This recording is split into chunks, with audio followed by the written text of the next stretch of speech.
آج کے اس عظیم الشان پروگرام کی بہت اہم کڑی ہم سب کے ہر دل عزیز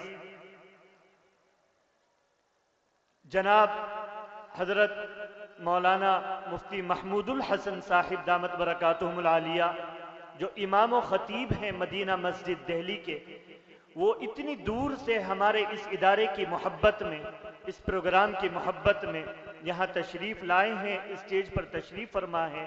اب میں بڑے ہی ادب و احترام کے ساتھ حضرت والا سے ملتمس ہوں کہ آپ تشریف لے آئیں اور اپنے قیمتی مواعظ حسنہ سے ہم سب کو مستفید فرمائیں۔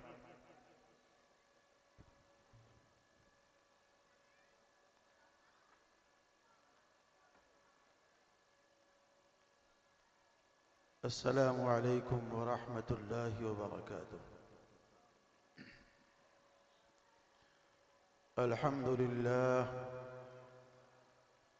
للہ نحمده ونستعینه ونستغفره ونؤمن به ونتوکل علیہ ونعوذ باللہ من شرور انفسنا ومن سیئات اعمالنا، من يهده الله فلا مضل له ومن يضلله فلا هادي له، ونشهد أن لا إله إلا الله وحده لا شريك له، ونشهد أن سيدنا ومولانا محمدا عبده ورسوله، وبارك وسلم تسليما كثيرا كثيرا. أما بعد فأعوذ بالله من الشيطان الرجيم، بسم الله الرحمن الرحيم. إن هذا القرآن يهدي للتي هي أقوم. وقال النبي صلى الله عليه وسلم: إن هذه القلوب تصدو كما يصدو الحديد إذا أصابه الماء. قيل وما جلاؤها يا رسول الله صلى الله عليه وسلم؟ قال: ذكر كثرة الموت وتلاوة القرآن، أو كما قال عليه الصلاة والسلام.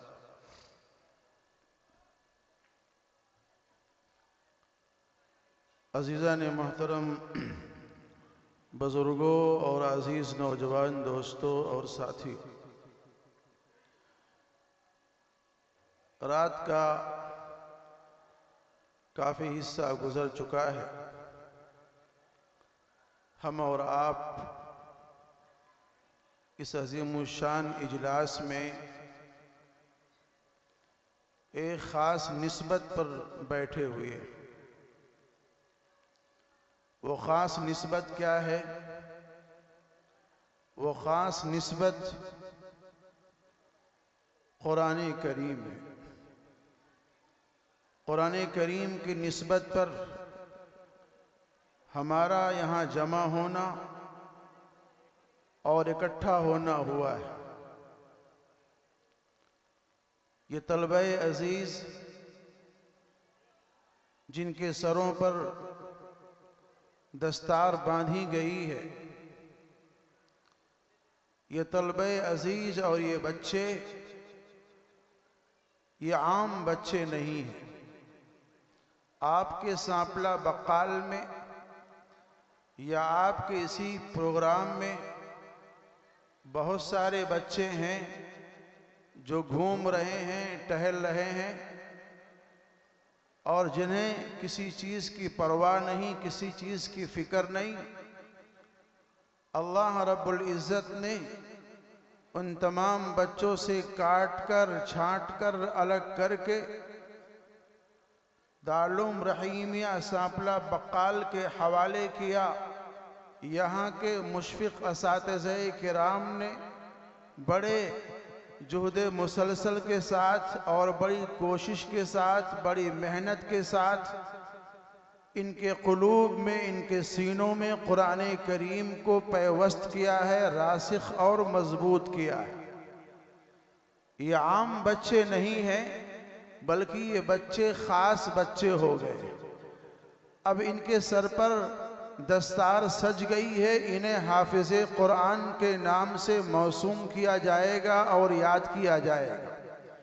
آپ دیکھ لیجئے ان بچوں کی جو نشستیں ہیں اور بیٹھنے کی جگہیں ہیں ان اور بچوں سے الگ بنائی گئی ہے جو آپ کے سامنے بیٹھے ہوئے ہیں یا جو روڈ پر ٹہل رہے ہیں۔ معلوم یہ چلا کہ اگر کسی چیز کو کوئی خاص نسبت حاصل ہو جائے اور کوئی خاص نسبت مل جائے تو اس کے احکام بدل جاتے ہیں، اس کے مسائل بدل جاتے ہیں، وہ مقام اور مرتبہ اور فضیلت کے اعتبار سے اوروں سے آگے بڑھ جاتا ہے، ترقی حاصل کر لے جاتا ہے۔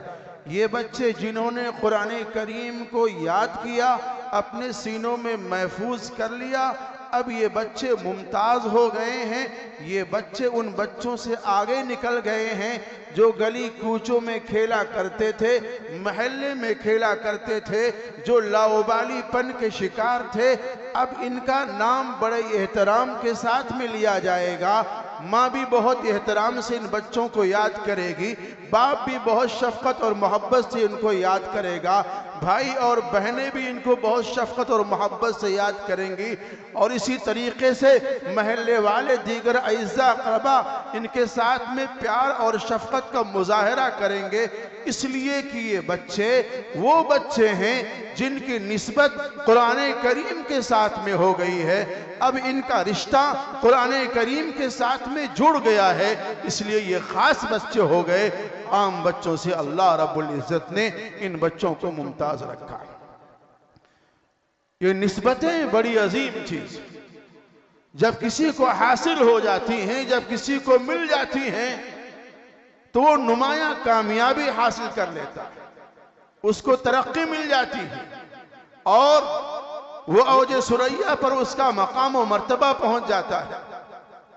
پانی بہت سارے پانی، ایک کنویں کا پانی ہے، ایک ندی کا پانی ہے، ایک نالے کا پانی ہے، ایک جمنا کا پانی ہے، ایک گنگا کا پانی ہے۔ یہ وہ پانی ہیں جنہیں آپ پیتے بھی ہیں، آب دست کے لیے استعمال کرتے ہیں، جس سے نہاتے بھی ہیں، جس سے اور بہت سارے کام کرتے ہیں۔ لیکن جب اسی پانی کی نسبت ایک خاص کنویں کی طرف ہو جاتی ہے جس کو آب زمزم کہا جاتا ہے، زمزم کے کنویں کا پانی، تو جناب وہ پانی اور پانیوں سے ممتاز ہو جاتا ہے، وہ پانی اور پانیوں سے الگ ہو جاتا ہے، وہ پانی اور پانیوں سے بالکل علیحدہ ہو جاتا ہے۔ اس پانی سے کوئی آب دست نہیں لے گا، اس پانی کو کوئی بیت الخلاء میں استعمال نہیں کرے گا نعوذ باللہ، اس پانی سے کوئی استنجا صاف نہیں کرے گا معاذ اللہ، بلکہ تبرک کے طور پر، شفا کے طور پر، اس کے مقام اور منصب کا احترام کرتے ہوئے اور لحاظ کرتے ہوئے اس پانی کو تبرک کے طور پر پیے گا، استعمال کرے گا، اپنے چہرے پر لگائے گا، اپنے سینے پر لگائے گا۔ مفسرین فرماتے ہیں اور اس کی وضاحت علماء فرمائیں گے کہ اللہ رب العزت نے زمزم کے پانی میں وہ شفا رکھی ہے، وہ تاثیر رکھی ہے کہ جس مقصد کے لیے اس پانی کو استعمال کیا جائے اس مقصد میں وہ اپنا اثر ظاہر کیا کرتا ہے۔ اگر آپ کو پیاس لگی ہے پانی پینے کے لیے، پیاس بجھانے کے لیے اس پانی کو آپ پیتے ہیں تو آپ کی پیاس بجھ جائے گی۔ اگر آپ کو بھوک لگی ہے، بھوک کو مٹانے کے لیے اس پانی کو استعمال کریں گے تو آپ کے لیے وہ پانی بھوک مٹانے کا ذریعہ بنے گا۔ بیماریوں سے شفا حاصل کرنے کے لیے اس پانی کو استعمال کیا جائے گا تو بیماریوں سے وہ پانی آپ کو شفا بھی دے گا۔ پانی ہونے میں تمام برابر ہیں، لیکن اس کی نسبت سیدنا اسماعیل علیہ السلام کے ایڑی سے اور جبریل امین علیہ السلام کے اس پر سے لگا ہوا ہے اور جڑا ہوا ہے، اس لیے وہ خاص پانی ہو گیا، عام پانی میں سے نہیں۔ میرے عزیزوں، کپڑے بہت سارے کپڑے، ایک کپڑا وہ ہے جو آپ نے کرتا پائجامے کی شکل میں پہن رکھا ہے، ٹوپی کی شکل میں اوڑھ رکھا ہے، شال اور چادر کی جگہ پر آپ نے اس کو اوڑھ رکھا ہے۔ لیکن ایک کپڑا وہ ہے جو قرآن کریم کا جزدان بن جاتا ہے، ایک کپڑا وہ ہے جو خانہ کعبہ کا غلاف بن جاتا ہے۔ کپڑا وہ بھی ہے اور کپڑا یہ بھی ہے جس کو آپ نے پہنا ہوا، لیکن جب اس کپڑے کی نسبت کعبۃ اللہ سے منسوب ہو گئی تو اس کپڑے کا مقام اور اس کا مرتبہ بہت اعلیٰ اور عرفہ ہو گیا۔ کپڑا وہ بھی ہے لیکن اس کی نسبت قرآن کریم کا جزدان ہونے کی شکل میں ہو گئی ہے، اس لیے اب وہ عام کپڑا نہیں رہا بلکہ وہ خاص کپڑا ہو گیا۔ آپ کعبۃ اللہ کے غلاف کو چومتے ہیں، کعبۃ اللہ کا غلاف جب تبدیل کیا جاتا ہے، اس کے ٹکڑے کیے جاتے ہیں اور تبرک کے طور پر مشائخ کو، علماء کرام کو، اکابرین کو اسے تقسیم کیا جاتا ہے اور بانٹا جاتا ہے، اور جن کو وہ مل جاتا ہے اس کو تبرک کے طور پر اپنے پاس میں رکھتے ہیں۔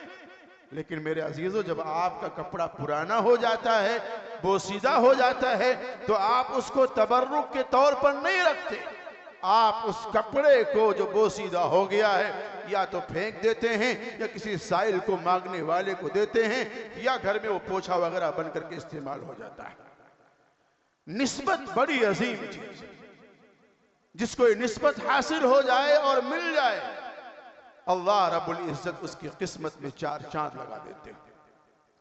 کاغذ کا ٹکڑا بہت سارے راستے میں پڑے ہوئے رہتے ہیں۔ ایک کاغذ کا ٹکڑا ایسا ہے جس پر ہندی لکھا ہوا ہے، ایک کاغذ کا ٹکڑا ہے جس پر انگلش کے کچھ الفاظ لکھے ہوئے ہیں، ایک کاغذ کا ٹکڑا وہ ہے جس پر میتھ کی پریکٹس کی گئی ہے، ایک کاغذ کا ٹکڑا وہ ہے جس پر کچھ اور لکھا ہوا ہے، وہ زمین پر پڑا ہوا ہے۔ آپ گزر رہے ہیں، آپ کی صحت پر اور آپ کی طبیعت پر کوئی فرق نہیں پڑتا، لیکن اگر آپ مدرسہ رحیمیہ ساپلہ بقال کے گیٹ سے نکلے اور آپ نے دائیں بائیں دیکھا کہ ایک کاغذ کا ٹکڑا پڑا ہوا ہے، گرا ہوا ہے، جس پر لکھا ہوا ہے بسم اللہ الرحمن الرحیم، ایک کاغذ کا ٹکڑا گرا پڑا ہوا ہے جس پر لکھا ہوا الف لام میم ذالک الکتاب لا ریب فیہ، ایک کاغذ کا ٹکڑا گرا ہوا ہے جس پر لکھا ہوا ہے والضحی واللیل اذا سجا ما ودعک ربک وما قلی۔ تو کیا آپ گزر جائیں گے، اس کو نظر انداز کر دیں گے؟ کمزور سے کمزور ایمان والا، کمزور سے کمزور ایمان والا، کمزور عقیدے والا اگر وہ گزرے گا اور دیکھ لے گا کہ اس پر اللہ کا نام لکھا ہوا ہے، اللہ کا نام لکھا ہوا ہے، سورہ لکھا ہوا ہے، الف لام میم ذالک الکتاب لا ریب فیہ لکھا ہوا ہے، تو اس کا پیر آگے نہیں بڑھے گا بلکہ وہ رک جائے گا، رک کر کے اس کاغذ کو اٹھائے گا، صاف کرے گا، اس کو بوسہ دے گا اور صاف کر کے کسی اونچے مقام پر اس کو رکھنے کی کوشش کرے گا۔ کیوں؟ اس لیے کہ وہ کاغذ کا ٹکڑا عام کاغذ کا ٹکڑا نہیں رہا بلکہ اس کاغذ کی نسبت کلام الہی کی طرف ہے، اس کاغذ کے ٹکڑے کی اللہ رب العزت کے قرآن کریم کی طرف ہے، اس کاغذ کے ٹکڑے کی نسبت اللہ کے ناموں کی طرف ہے۔ اس لیے گیا گزرا مسلمان بھی، کمزور عقیدے والا مسلمان بھی، کمزور عمل والا مسلمان بھی اگر دیکھ لیتا ہے تو دیکھنے کے بعد میں اٹھاتا ہے اور اٹھا کر چومتا ہے اور چوم کر کے کسی اسی جگہ پر رکھتا ہے۔ اب وہ عام کاغذ نہیں رہا بلکہ خاص کاغذ۔ بات یاد آئی، عرض کر دوں، ہم لوگ کیلنڈر چھپواتے ہیں، شادی کے کارڈ چھپواتے ہیں اور جنتریاں چھپواتے ہیں، سال کے کیلنڈر چھپواتے ہیں۔ بہت سے حضرات جو مسلمان ہیں وہ جب شادی کا کارڈ چھپواتے ہیں تو اس میں بِاسْمِهِ تعالی لکھتے ہیں، بہت سے حضرات لکھتے ہیں بسم اللہ الرحمن الرحیم لکھتے ہیں، اور آپ جو کیلنڈر چھپواتے ہیں اس کیلنڈر پہ اللہ کے نام لکھتے ہیں، وہاں بھی بہت سے لوگ بسم اللہ لکھتے ہیں۔ سال کے بعد میں وہ کوڑے دان کے نظر ہوتا ہے، آپ کے گھروں میں شادی کی کارڈ کے جب ڈھیر پڑ جاتے ہیں تو آپ کیا کرتے ہیں؟ اس کو اٹھا کے اس کو باہر کھتے میں پھینک دیتے ہیں۔ اللہ کا نام لکھا ہوا ہے، بسم اللہ الرحمن الرحیم لکھا ہوا ہے، اور آپ اس کے ساتھ میں یہ برتاؤ کر رہے ہیں، یہ آپ کے ایمان اور آپ کی شان کے خلاف ہے، یہ آپ کے مقام کے خلاف ہے، یہ آپ کے رتبے کے خلاف ہے۔ اس لیے کہ جب آپ نے اس پر اللہ کا نام لکھ دیا تو اس کاغذ کی نسبت اب کم نہیں رہی، وہ کاغذ اللہ کی طرف منسوب ہو گیا، اللہ کی عظمتوں، اللہ کی رحمتوں اور اللہ کی برکتوں کی طرف منسوب ہو گیا ہے۔ اس لیے آپ قطعاً ہرگز ایسا نہ کریں، بلکہ آپ کا رویہ اور آپ کا طریقہ یہ ہونا چاہیے کہ ایسے کاغذ کو سنبھال کر کے رکھ لیں، یا اس کو کہیں زمین میں دفن کر دیں، یا قبرستان میں اس کو کہیں سائیڈ میں اس کو محفوظ کر کے گڑھا کھود کر کے اس میں ڈال دیں، یا کسی کنویں میں ڈال دیں۔ آپ اس کے ساتھ میں اکرام کا معاملہ کریں، احترام کا معاملہ کریں۔ اگر آپ اکرام کا معاملہ کرو گے، احترام کا معاملہ کرو گے، اللہ آپ کو رفعتیں عطا کرے گا، بلندیاں عطا کرے گا، اللہ رب العزت آپ کو جاہ و جلال اور منصب عطا کرے گا۔ یاد آئی بات، ایک شخص جن کی زندگی بڑی لاوبالی پن میں گزر رہی ہے، مسلمان ہیں لیکن شراب و کباب کے رسیا، صبح ہے تو پی رہے ہیں، دوپہر ہے تو پی رہے ہیں، شام ہے تو پی رہے ہیں، لیکن مسلمان۔ ایک مرتبہ راستہ گزر رہے تھے، دیکھا کہ ایک کاغذ کا ٹکڑا پڑا ہوا ہے، اس کاغذ کے ٹکڑے پر اللہ کے نام لکھے ہوئے تھے،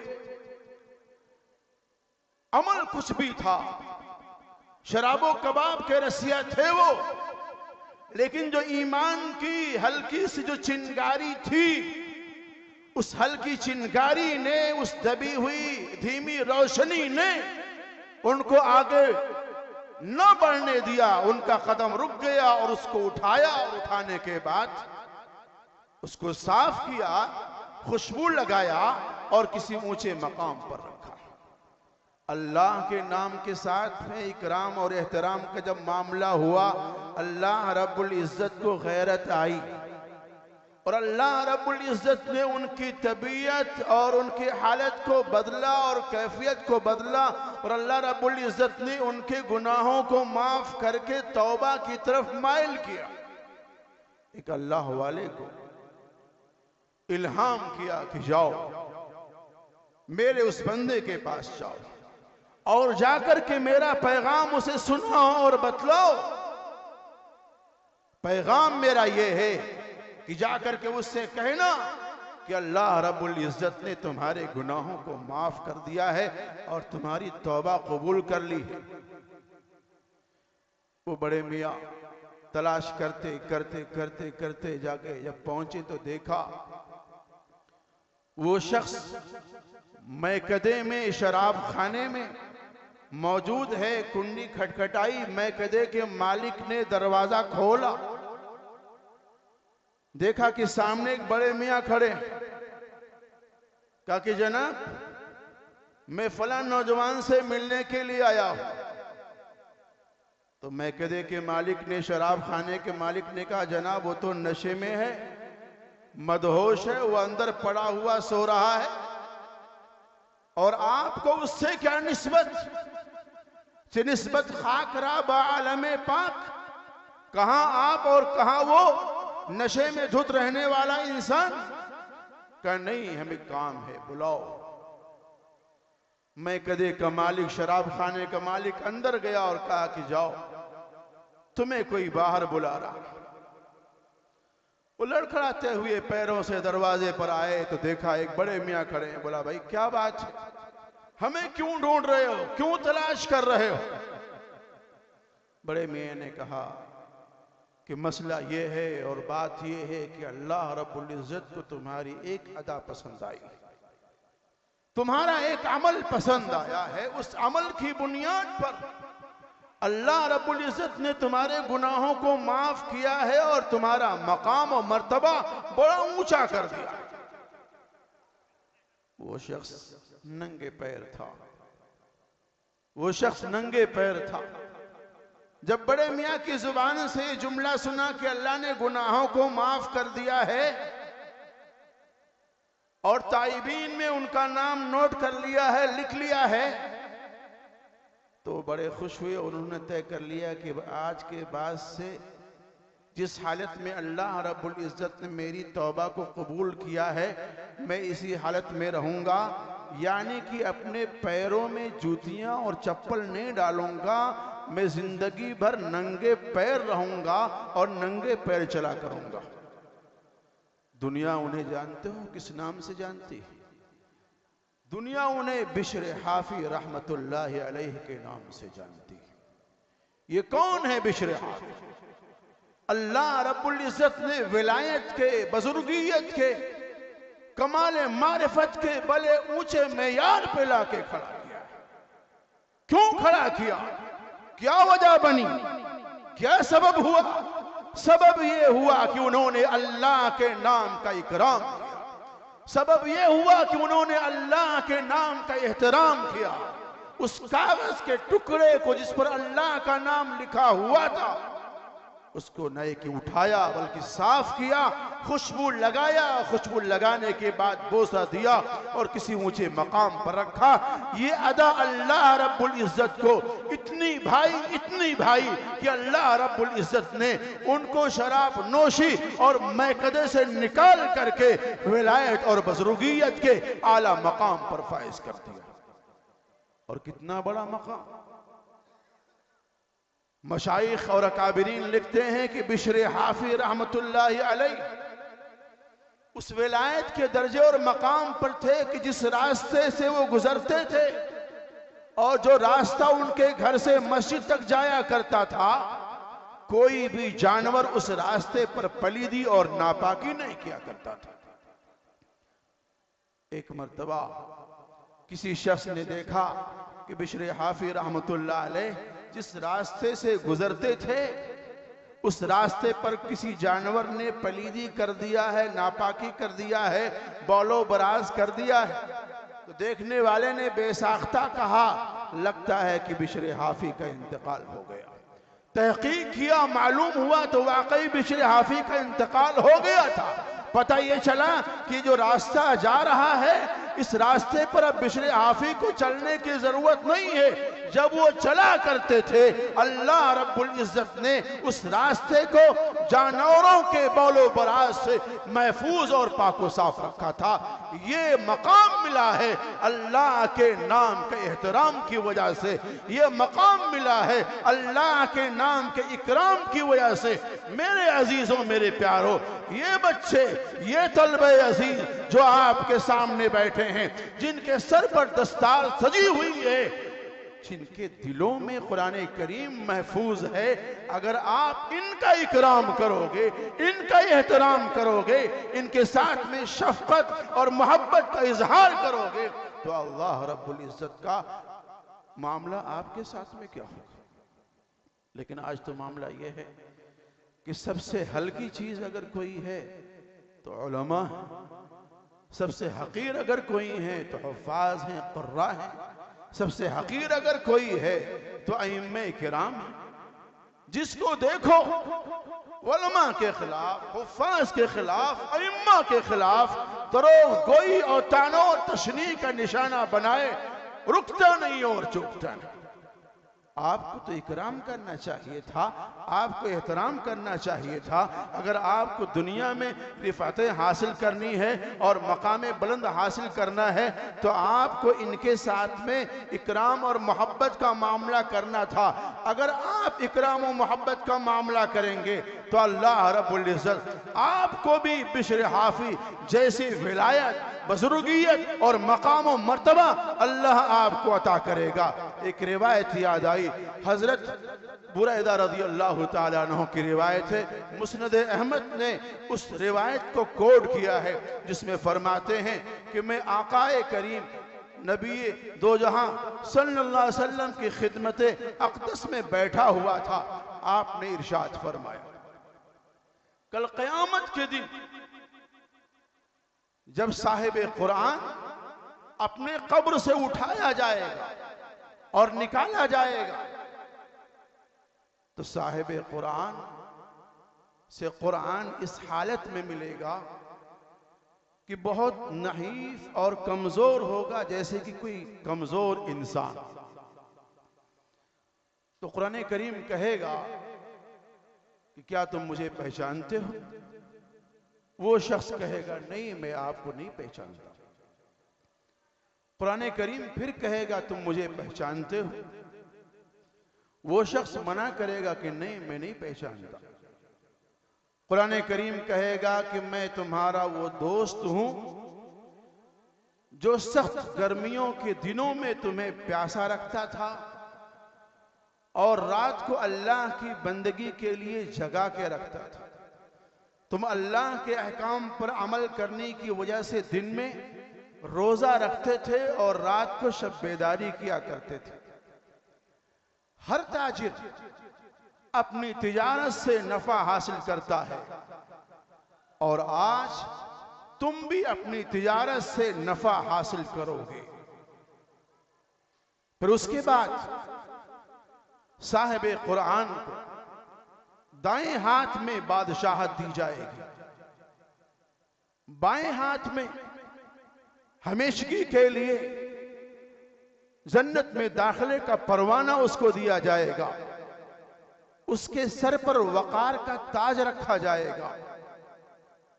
اس کے بعد اس کے والدین دو ایسے حلے اور جوڑے پہنائے جائیں گے جو اتنے روشن اور چمکدار ہوں گے کہ دنیا والے اس کی قیمت کا اندازہ نہیں لگا سکتے. والدین پوچھیں گے اور کہیں گے کہ یا اللہ، یہ کیا بات ہے؟ یہ جوڑے ہمیں کیوں پہنائے جا رہے ہیں؟ تو ارشاد ہوگا کہ یہ جوڑے تمہارے بچے کے حافظ قرآن ہونے کی وجہ سے پہنائے جا رہے ہیں. اور پھر حافظ قرآن سے کہا جائے گا کہ قرآن کریم پڑھتا جا اور جنت کے درجوں پر چڑھتا جا، چاہے ترتیل کے ساتھ پڑھے چاہے تدویر کے ساتھ پڑھے، جب تک قرآن کریم کی تلاوت ختم نہیں ہوگی اس کا مقام و مرتبہ ختم نہیں ہوگا. یہ روایت مسند احمد میں کوٹ کی گئی ہے حضرت بریدہ رضی اللہ تعالی عنہ کی روایت سے. اس روایت میں جو کوٹ کرنا ہے اور بیان کرنا ہے اور بتلانا ہے، آپ بچے نے قرآن کریم یاد کیا، حفظ کیا، محنت کی، مشقت کی، اللہ رب العزت نے اس کو حافظ قرآن بنایا، تو اس کو اس کا صلہ مل رہا ہے. اللہ رب العزت اس کے سر پہ وقار کا تاج رکھ رہے ہیں، جنت میں ہمیشہ کے لیے داخل کر رہے ہیں، اور اس کے دائیں ہاتھ میں بادشاہت دی جا رہی ہے. لیکن یہ اکرام کا معاملہ اس کے والدین کے ساتھ میں کیوں ہو رہا ہے؟ اس کو حلہ اور جوڑا، جنتی جوڑا کیوں پہنایا جا رہا ہے؟ جیسا کہ انہوں نے سوال کر لیا کہ یہ ہمیں کیوں پہنایا جا رہا ہے، تو کہا جا رہا ہے کہ تمہارے بچے کے حافظ قرآن کی وجہ سے پتہ یہ چلا کہ یہ بچہ جس کی نسبت اس کے ماں باپ کی طرف، والدین کی طرف، یہ بچہ ان ماں باپ کا بیٹا ہے، اور یہ بچہ ان ماں باپ کا لخت جگر اور نور نظر ہے. اس نسبت کی بنیاد پر، باپ اور بیٹے کی بنیاد پر، ماں اور بیٹے کی بنیاد پر جو نسبت دونوں کے اندر موجود ہے، اس نسبت کی بنیاد پر اللہ رب العزت ان کے ماں باپ کو بھی حلہ اور جوڑا قیامت میں عطا فرمائیں گے. اور میرے عزیزو، آپ کیا سوچتے ہیں کہ یہ جو بچے یہاں بیٹھے ہوئے ہیں اور مدرسے میں داخلہ لیا ہے، 2 سال 3 سال 4 سال میں قرآن کریم کو حفظ کیا ہے، کیا اس کے پیچھے ماں باپ کی قربانیاں نہیں ہیں، بھائی بہنوں کی قربانیاں نہیں ہیں، رشتہ داروں کی اعزاء اقربا کی قربانیاں نہیں ہیں؟ آپ کو نہیں معلوم؟ جاؤ ان کے ماں باپ سے پوچھو، جاؤ ان کے بھائی بہنوں سے پوچھو، جاؤ ان کے رشتہ داروں سے پوچھو. جب یہ بچے اپنے گھر سے نکلتے ہیں تو ماں اپنے سینے پر پتھر باندھ رکھ کر کے اور اپنے سینے پہ ہاتھ رکھ کر کے سسکتے ہوئے روتے ہوئے اللہ کے حوالے کرتے ہوئے کہ میرا بچہ مدرسہ جا رہا ہے، حافظ بننے جا رہا ہے، عالم دین بننے جا رہا ہے، اس نسبت کی بنیاد پر اپنے ان بچوں کی جدائی کو اور غم کو برداشت کرتی ہے۔ آپ جا کے اس باپ سے پوچھو، جو باپ ذرا سی طبیعت بگڑ جائے بچوں کو لے کے دوڑتا پھرتا ہے اس ڈاکٹر کے پاس، اس ڈاکٹر کے پاس، اس اسپتال میں، اس اسپتال میں، لیکن یہی بچہ جب علم دین حاصل کرنے کے لیے آتا ہے، مدرسے میں آتا ہے، حافظ قرآن بننے کے لیے آتا ہے، وہ باپ بڑا صبر کرتا ہے، اپنے سینے پر پتھر باندھتا ہے اور اپنے ان بچوں کو مدرسے کی طرف بھیجتا ہے۔ اس لیے بھیجتا ہے تاکہ یہ میرا بچہ حافظ قرآن بن جائے، حامل قرآن بن جائے، قرآن کریم کا سیکھنے والا بن جائے، سکھانے والا بن جائے، تاکہ اس کو یہ اعزاز ہو اور اس کی اعزاز کی وجہ سے ہمیں بھی اعزاز مل جائے۔ اور آپ کیا سوچتے ہیں؟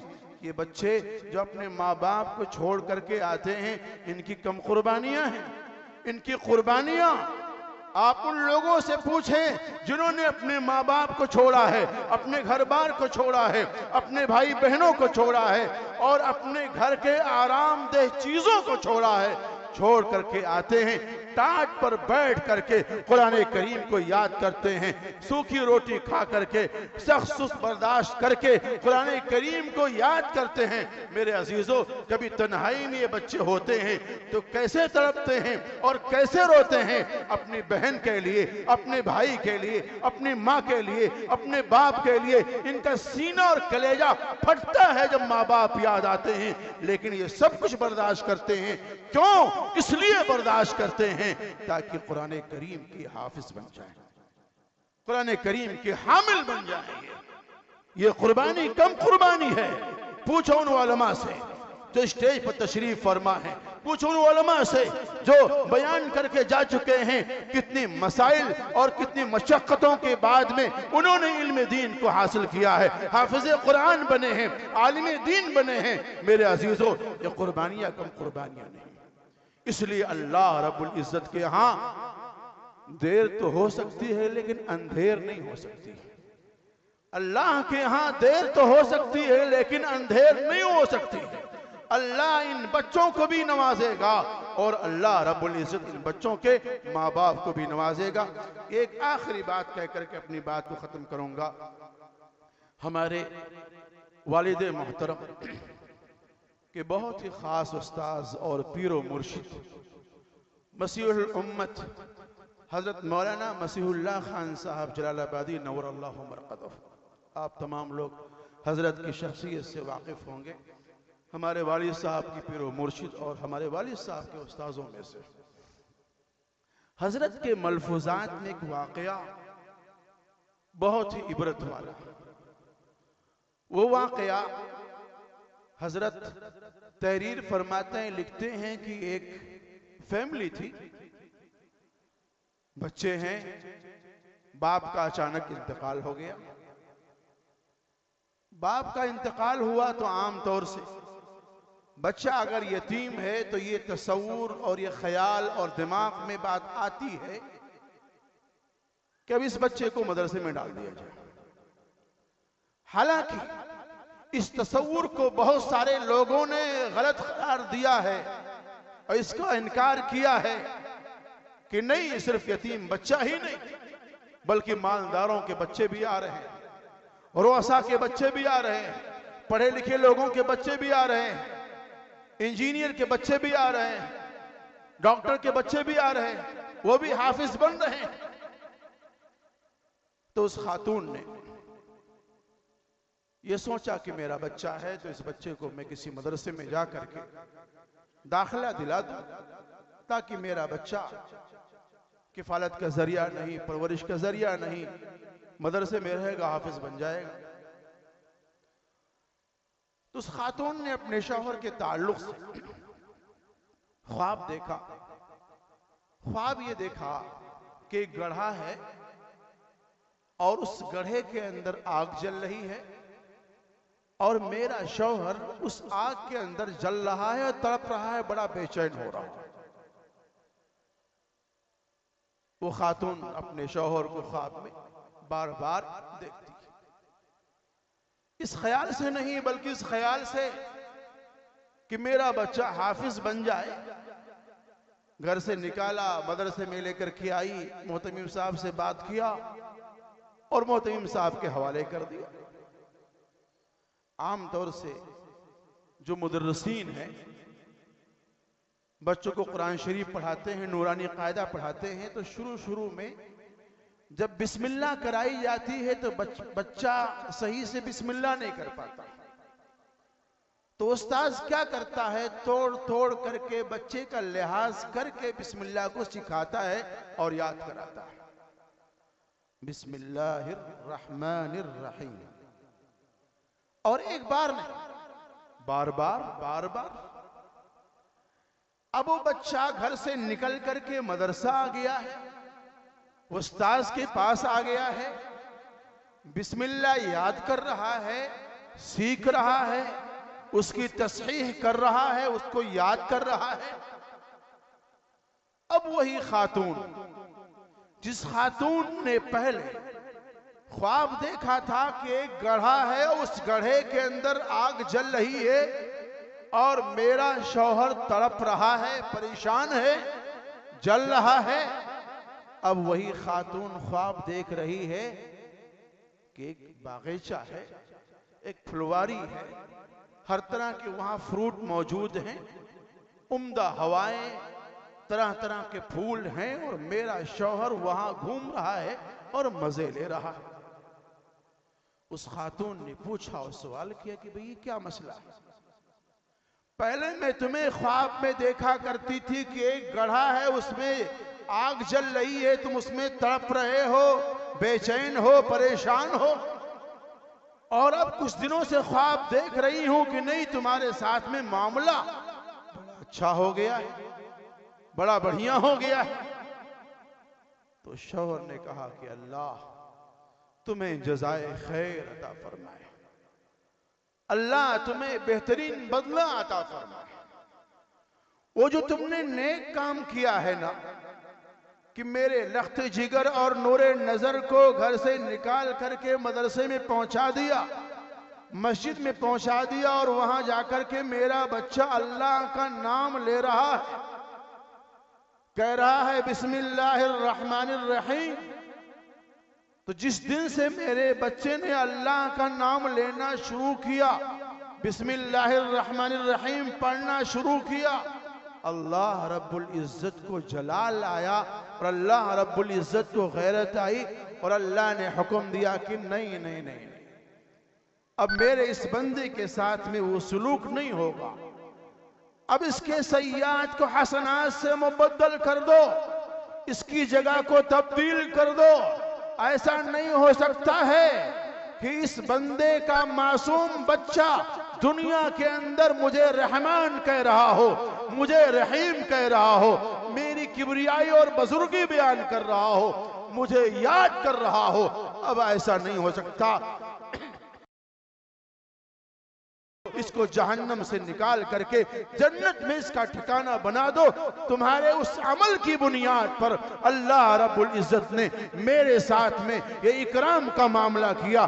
میرے عزیز ساتھیوں، یہی بچہ جب اس کی نسبت رحمان کی طرف نہیں تھی، رحیم کی طرف نہیں تھی، اس بچے کی نسبت جب مدرسے کی طرف نہیں تھی، اس بچے کی نسبت جب بسم اللہ الرحمن الرحیم کی طرف نہیں تھی، تو اللہ کا مسئلہ اس بچے کے والد کے ساتھ میں کچھ اور تھا۔ لیکن جب اس بچے کا، اس شخص کا بیٹا اللہ کو یاد کرنے لگا، رحمان اور رحیم کہہ کر کے اللہ کو پکارنے لگا، اللہ رب العزت کو جلال آیا، اور اللہ رب العزت نے اس شخص کی جگہ کو تبدیل کر دیا۔ ہماری مائیں اور بہنیں، آپ قرآن کریم کو حقیر نہ سمجھیں، اس کو عظیم سمجھیں۔ اللہ رب العزت نے آپ کو جو امانت دی ہے بچوں کی شکل میں، آپ اپنے ان بچوں کو ان اداروں کی طرف بھیجیں، مدرسوں کی طرف بھیجیں، اپنے ان بچوں کو حافظ قرآن بنائیں، یاد کریں جب اللہ رب العزت لفظ رحمان اور رحیم کی بنیاد پر کسی کی بخشش کر سکتا ہے، مغفرت کر سکتا ہے، کسی کے گناہوں کو معاف کر سکتا ہے، کسی کے سیئات کو حسنات سے مبدل کر سکتا ہے، اس کی جگہ کو جہنم سے بدل کر کے جنت میں کر سکتا ہے، تو یہ بچے جو سامنے بیٹھے ہیں سورہ فاتحہ سے لے کر کے سورہ ناس تک ان کے سینوں میں محفوظ ہے، کیا ان کی وجہ سے ان کے والدین کے گناہوں کو اللہ معاف نہیں کرے گا؟ بلا شبہ مجھے عین الیقین بھی ہے اور حق الیقین بھی ہے کہ اللہ رب العزت نہ یہ کہ ان کا اکرام کرے گا بلکہ ان کے والدین کا بھی اکرام کرے گا۔ جسے فضول سمجھ کر بجھا دیا تو نے، جسے فضول سمجھ کر بجھا دیا تو نے، وہی چراغ جلاؤ تو روشنی ہوگی، یار زندہ صحبت باقی۔ وآخر دعوانا ان الحمدللہ رب العالمین۔